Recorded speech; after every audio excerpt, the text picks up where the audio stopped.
মেঘ পড়ার রুমের কিছুটা সামনে স্ট্যাচুর মতো দাঁড়িয়ে আছে আর বিড়বিড় করে বলছে, আবির ভাই জান্নাত আপুকে চিনে, কিন্তু কিভাবে?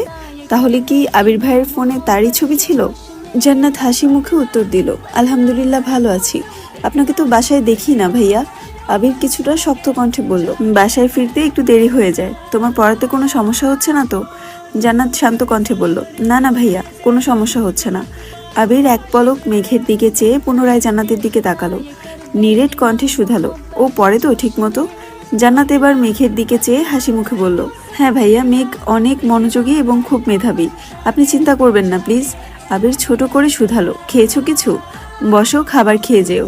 জান্নাত তৎক্ষণাৎ বললেন, নাস্তা করেছি ভাইয়া, আর কিছু খাবো না, আসি তাহলে আজ। ওদের কথোপকথন শোনার জন্য মেঘ কিছুটা হেঁটে সামনের দিকে এগিয়ে আসলো।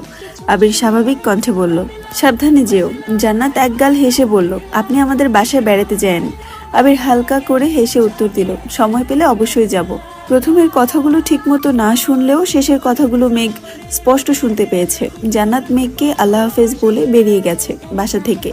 এদিকে মেঘের বুক কেঁপে উঠল।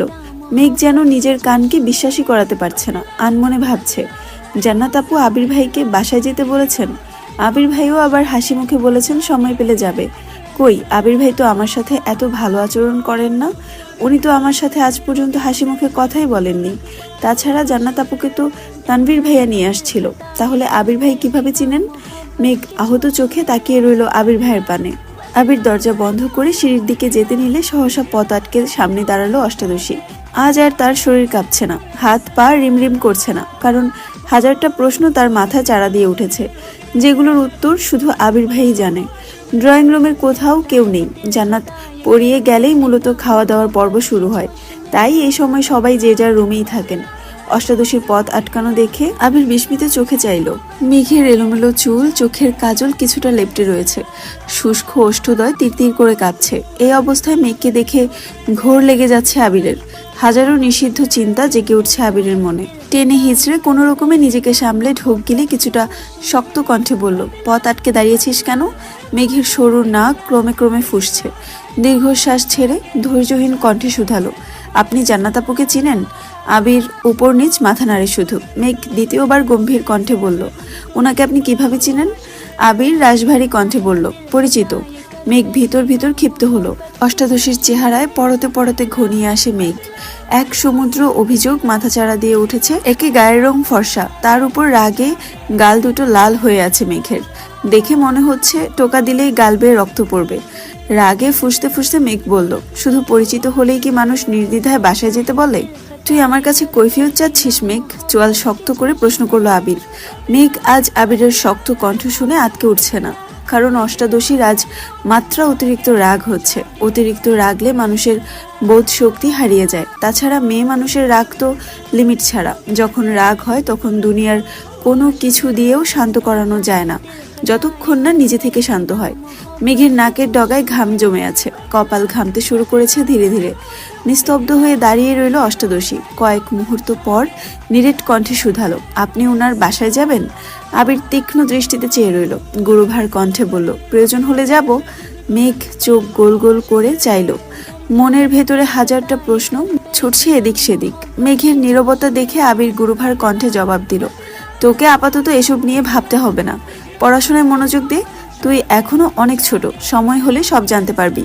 মেঘ দীর্ঘশ্বাস ফেলে রাগান্বিত কণ্ঠে বলা শুরু করলো, আপনারা যা খুশি করতে পারবেন, যা খুশি বলতে পারবেন, তাতে কিছু হয় না। আমি কিছু বলতে গেলেই ছোট, বয়স হয়নি, এরকম করেন। আবির দাঁতে দাঁত চেপে গম্ভীর কণ্ঠে বলল, মেঘ আস্তে কথা বল, বাড়ির মানুষ শুনবে।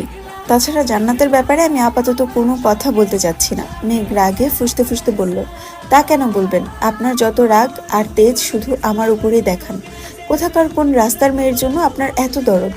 আবিরের চোখ লাল হয়ে গেছে, দাঁত কটমট করছে, কণ্ঠ দ্বিগুণ ভারী করে ধমকে উঠল, জান্নাত কোথাকার কোনো মেয়ে না, ওকে সম্মান দিয়ে কথা বলবি। ফার্দার যদি তাকে রাস্তার মেয়ে বলিস তাহলে এর ফল ভালো হবে না, বলে রাখলাম। তৎক্ষণাৎ মেঘের অভিব্যক্তি বদলে গেল। সহসা মনে পড়ে গেল আবির ভাইয়ের ফোনে দেখা ওয়েলপেপারের ছবিটার কথা। তার মানে কি আবির ভাইয়ের প্রিয়তমা? আর কিছু ভাবতে পারছে না মেঘ। চোখে সর্ষে ফুল দেখছে, হৃদয় ভেঙে খণ্ড খণ্ড হয়ে যাচ্ছে। আবির কিছু একটা বলতে যাবে, তার আগেই মেঘ শক্ত কণ্ঠে বলে উঠল, আপনি কি ওনাকে ভালো এতটুকু বলার পরই আবির ডান হাতে মেঘের গালে শক্তপোক্ত চর বসিয়ে দিল। আকস্মিক মেঘের মুখ বন্ধ হয়ে গেল, কথাটা শেষও করতে পারল না। মেঘের সমগ্র পৃথিবী ঘুরছে, বিপুল চোখে চেয়ে আছে আবিরের দিকে। স্তব্ধ হয়ে ঠায় দাঁড়িয়ে রইল সেখানে, একটা বারের জন্য গালে হাতও রাখলো না। অনুভূতিরা যেন বিলীন হয়ে গেছে, রক্তাব্য চক্ষুদ্বয় আবির ভাইয়ের দিকে নিবদ্ধ।